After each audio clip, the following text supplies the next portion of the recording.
Thank you for tuning in to the B&RS Show. Yo, so when me and my sister and my brother were last together, we were talking about what it was like growing up, and one of our favorite things we always did as a family was watch wrestling pay-per-views. But before, what's funny is that was my favorite thing to do with your family too. Yeah, it was. You were always there. Every time that I went to go see live wrestling as a kid, it's been with the Taylors. Every time, I'm not gonna say every time because we did order a few pay-per-views, and thankful to my boy E, we ordered a few in his house. But for the majority of my life, the Taylor household was WWE Central.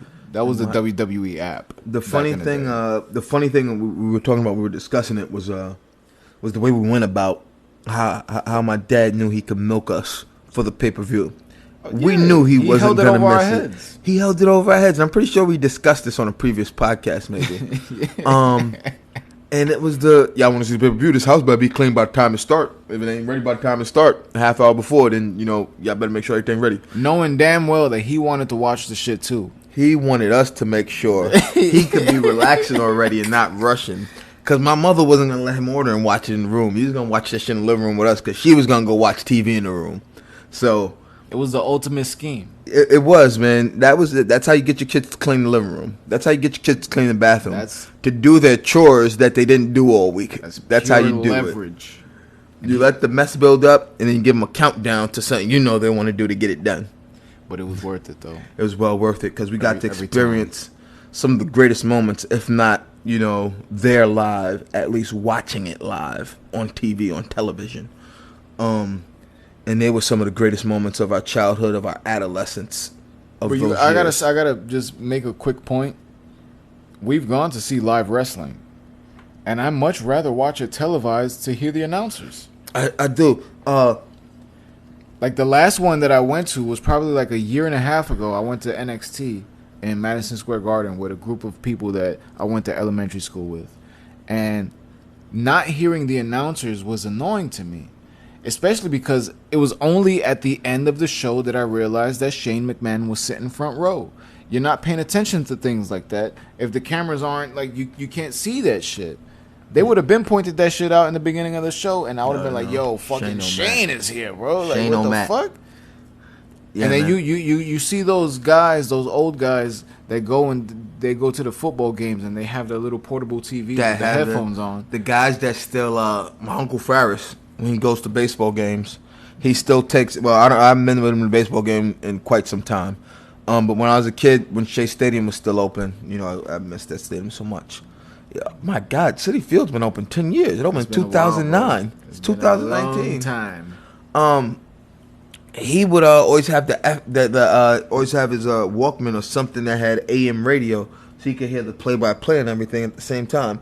And at ball games, I still occasionally do see the older gentleman with something like that picks up AM radio, so they can hear it at the ball game. Because every major league team still has an AM team that calls it on AM, and I get people that like that. Because even I didn't like it as a kid, but if I'm in a car and we're like, well, game's going and we're not there, we were at work, man. We listen to a lot of games on the radio, man. Well, you know what it is too. When you have Jim Ross, Jerry the King Lawler, because that was the prime of our era, the Attitude Era. Yeah.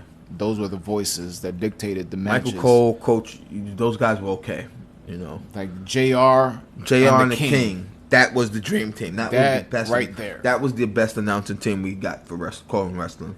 But when we watched these pay-per-views in your crib, we got to experience some of the most insane moments that we've ever got to witness in our lifetime when it comes to wrestling, and that even counts today. Like, I posted on my Instagram that clip of this dude in AEW, I don't even know his name, where his hands is in his pockets. He bounces off the ropes. He does like a little swanton bomb off of the fucking second rope, and he takes out a bunch of people, and his hands are still in his pocket, and he rolls back in the ring, and he does this little, kick up so that he just... And it was just like, I miss Road Dogg. I miss the shake and bake. I want the famouser. Like, and there was so many oh shit moments during our era of wrestling. So many, man. And some of us to say them feel like they be so cliche, but I remember how our minds were blown when we saw Mankind get I swear to God, I was about to say that shit, I thought, bro. I thought when I he was threw him about off to of the say cage, that I shit, thought he bro. was dead. I was like, holy I swear shit. to God, I That had was like, Taker yo, and Mankind in my head Shawn right Michaels, now, bro. Shawn Michaels, you know, the way he fell off the cage, yo, he took it. Nobody else did. First ever Hell in a Cell. That's number one.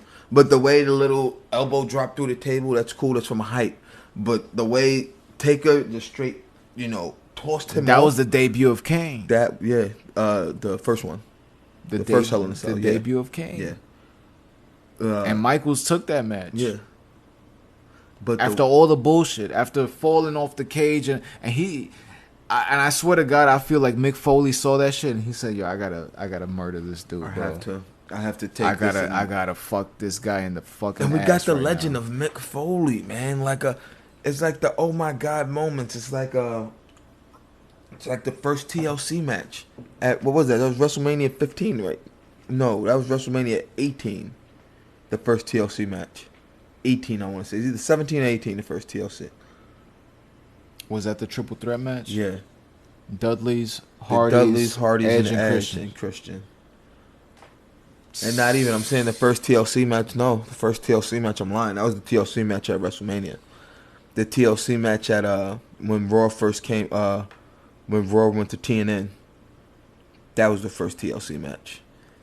But I'm What thinking. about when Shane dove off Titantron? Which time?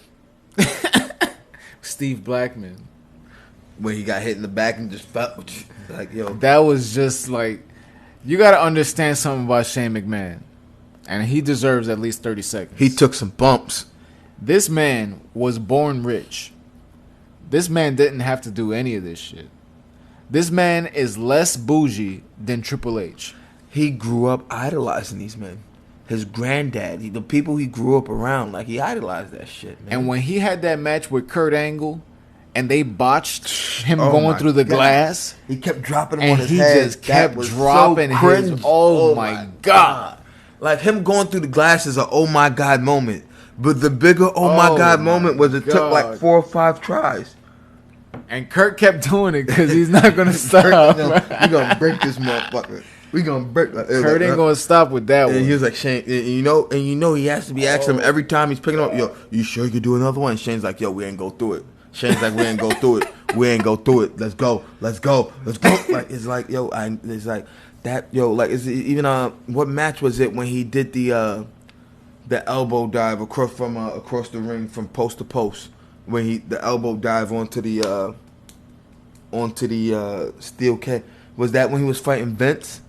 For his mom's whatever that was, when Vince was like supposedly stepping out on her with Trish and Linda was in that catatonic state. I know he fought Vince and he used that, but I don't know if that's the same one. But you know which one I'm talking about. I know what you're talking about, Straight across the ring from ring post to ring post, not diagonally, but like perpendicular. But he made that like a staple in his repertoire. But you know which one I'm talking about. So now there's footage of Shane McMahon, somebody that doesn't need to do any of this shit, like flying across the ring to like drop kick somebody's fucking face. Somebody that's in a Bronco Buster position. And he's going not from the top rope, but from the actual rope. Like he'll go onto the rope to get the extra jump. To be able to connect. Shane has always had heart and balls, man, in the ring, Jesus. man. Watching him, I mean, and we got to live some of the great, like I said, man, some of those great moments, man. Like some of those moments that you just are like, wow. Like I'll never forget when Taker came back as the American Badass. Do you remember that? Of course I remember that Iron shit. Man match, and we were watching it, and it's like something's got to happen. And no one knew what that meant. That stupid, he's coming. What's going on? Like with Taz, with Jericho. You know what's crazy is that if you listen to like the shoot interviews, the backstage interviews with these wrestlers, that was actually the happiest time in Taker's life. Because he wanted to escape the dead man gimmick for a long time. Like he was tired of doing it. he's a real biker. Like that's him. He wanted to stop pretending and just do like what Stone Cold did and just be yourself. And they took that shit away from him in record time because it's like he had to go straight back to the dead man gimmick after a certain time because at the end of the day, you're a novelty item, like bro. 2 years, man. You're a novelty item, bro. People want the dead man. They do, but I tell you one thing though, there's no finisher like the last ride. Tombstone and the chokeslam, iconic. But the last ride for the Taker was something different. And when they implemented that move into No Mercy, oh my god, everybody was using Taker. Bro. Come on, like the Dudleys, the 3D in No Mercy. When they implemented that shit, Scotty Too Hotty the Worm, man, setting that up. Like all these things. I'm gonna say another oh shit moment. When they decided that they wanted to fucking have real boxing matches in a wrestling ring, and who was it? Bart Gunn got knocked the fuck out. Mark Merrow, right?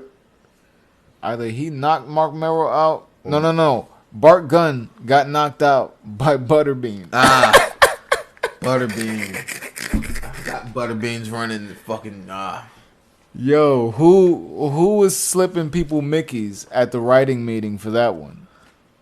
Because he put this man out cold in the middle of a wrestling ring where the kids in the front row was crying, talking about mommy, this is not fun no more. Yo, remember why is he twitching? I'm sorry, we're laughing. Nothing was more troubling than Beyond the Mat, man. With that match, The Rock and Mick Foley. How many chair shots he took to the fucking head? His fucking family was crying in the backstage. His son had to take his son away from the ring. His son was fucking losing it. And I understand that now. He didn't know. I understand that now. And I think that we're so blessed to live in a generation where we have all this background information on anything that we want. Like, there was a time where people didn't know shit about shit. And even though I feel that we still don't know shit about shit, that's really just the main shit, like, of the world. As far as wrestling and shit, bro, we got shoot interviews with people saying that Abdullah the Butcher was giving people, hepatitis C because part of his gimmick was to fucking blade himself in the ring. And he's just bleeding on people and giving people diseases and shit. Yeah. Like, come on, bro. There's a lot of fuck.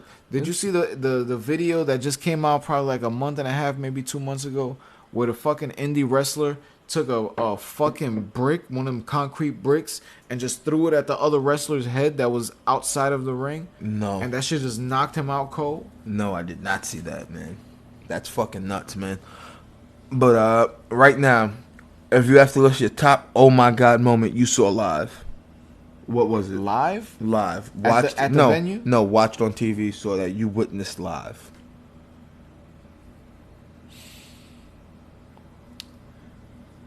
I'm gonna say, and it's not even like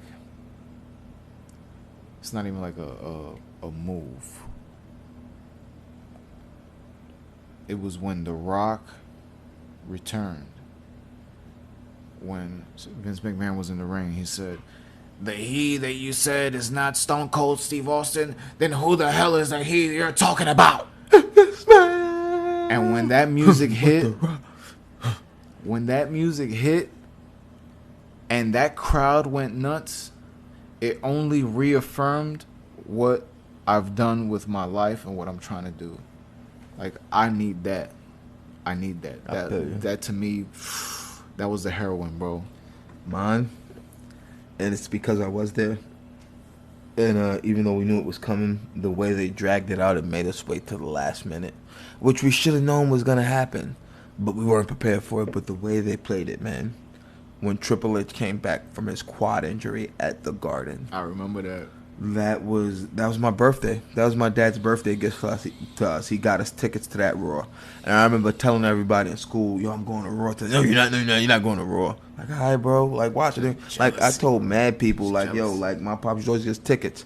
And seeing that and witnessing that as the big Triple H fans, DX fans we were, I am still, like, it was amazing, man. But then we got that Jericho return, too.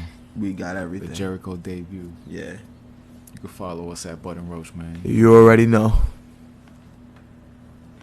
Thank you for tuning in to the Bud and Roach Show.